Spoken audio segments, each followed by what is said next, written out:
Marketing digital para psicólogos, parece simples, né? Só criar um perfil, postar umas coisas e pronto. Mas olha, em 2026 a história é bem diferente. Se a estratégia ainda é essa, é preciso ter muito, mas muito cuidado. O cenário mudou completamente e está cheio de armadilhas, tanto éticas quanto técnicas. Então bora mergulhar no que realmente funciona hoje, sem colocar tudo a perder. E aí vem a pergunta de US$ 1 milhão, né? No meio disso tudo, como é que psicólogos conseguem encontrar novos pacientes pela internet? A resposta, adianto, pode surpreender um pouco. Pois é, a resposta é com um cuidado gigantesco. Porque, sério, a linha que separa uma captação de pacientes feita do jeito certo, de forma ética, e um erro que pode trazer consequências bem sérias, essa linha é fininha, fininha mesmo. Para a gente não se perder nesse terreno complicado, preparei um mapa. A gente vai começar entendendo por que isso virou uma operação de alto risco. Depois, damos uma olhada no cenário atual. E aí, o principal. Vamos passar pelos 4 pilares de uma estratégia que funciona de verdade. Primeiro, como ganhar o jogo localmente. Segundo, como criar um conteúdo que guia e acolhe. Terceiro, como anunciar sem pisar na bola. E por último, o mais crucial de todos, como garantir a privacidade desde o primeiro oi. Então, vamos lá. Começando pelo começo. Por que estamos chamando isso de operação de alto risco? Simples. Aquela ideia de, o importante é estar online, já era. Acabou. Hoje, ter uma presença digital para um psicólogo exige uma operação de verdade. Uma estratégia muito bem pensada e, acima de tudo, segura.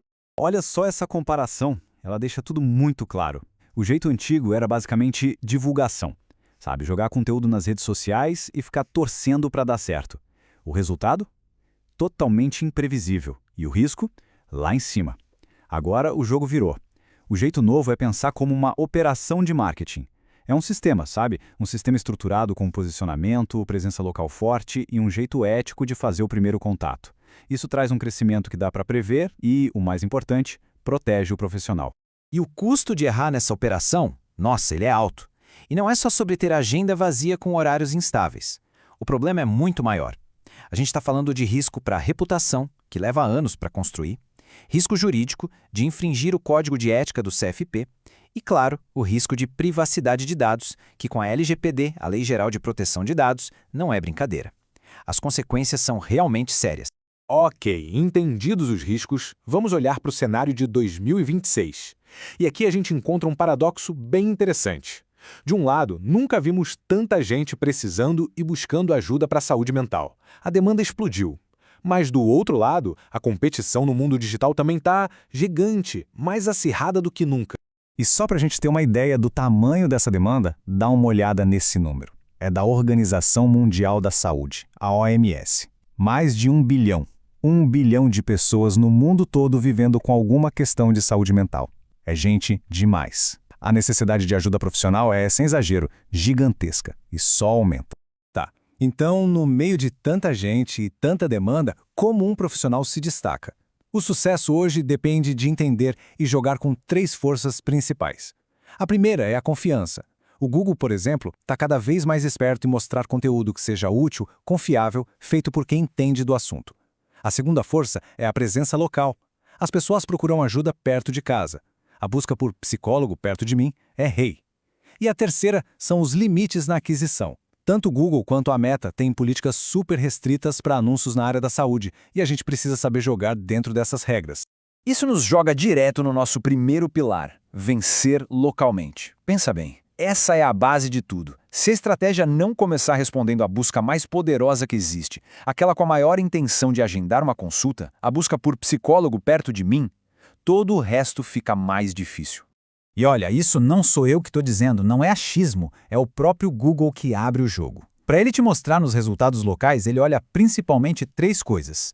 Relevância, o seu perfil tem a ver com o que a pessoa buscou, distância, quão perto você está dela, e proeminência, qual a sua reputação online. Isso inclui avaliações, menções em outros sites, enfim, uma estratégia local de verdade precisa trabalhar em cima desses 3 pontos. Beleza, pilar local entendido. Agora vamos para o segundo pilar, que é sobre conteúdo. Guiar e não dar aula. A diferença é sutil, mas é tudo. O foco aqui é criar um conteúdo que dê segurança, que empodere a pessoa a buscar ajuda, a dar o próximo passo, e não um conteúdo que tenta prescrever uma solução mágica pela internet. E esse quadro aqui ilustra isso perfeitamente. De um lado, o conteúdo que não funciona, que até é perigoso. Títulos como 5 passos para curar a ansiedade. Do outro lado, o que funciona. Um conteúdo que age como um guia responsável. Algo como como escolher o terapeuta certo para mim. Viu a diferença?